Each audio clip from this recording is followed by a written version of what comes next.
ఆగండి, చిన్న టిప్ చూసి వెళ్ళండి.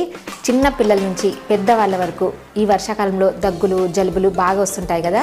అది కాకుండా అజీర్తి ప్రాబ్లం ఉంటుంది, చిన్నపిల్లలకి ఇండైజెషన్ ప్రాబ్లం ఉంటుంది కదా. వాటన్నింటి కోసం రెమెడీ అన్నమాట.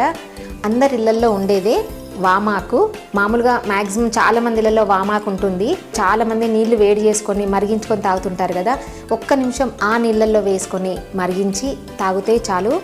దగ్గు జలుబు ఉన్న వాళ్ళు మాత్రం 2-3 రోజులు తాగి చూడండి, వెంటనే ఉపశమనం ఉంటుంది. ఈ వేడెక్కిన నీళ్ళు ఉన్నాయి కదా, ఈ నీళ్ళల్లో నీట్గా కడిగిన వామాకులు వేసుకోవాలి. ఈ నీళ్ళల్లో జస్ట్ అవి కలర్ మారిపోయే వరకు ఉంటే చాలు. ఒక్క నిమిషం మరిగిన తర్వాత స్టవ్ ఆఫ్ చేసుకొని చల్లారనివ్వాలి. ఇప్పుడు ఆకులు తీసేసి మనం మామూలుగా వాటర్ ఎలా తాగుతామో దాని బదులుగా ఈ వాటర్ తాగాలి.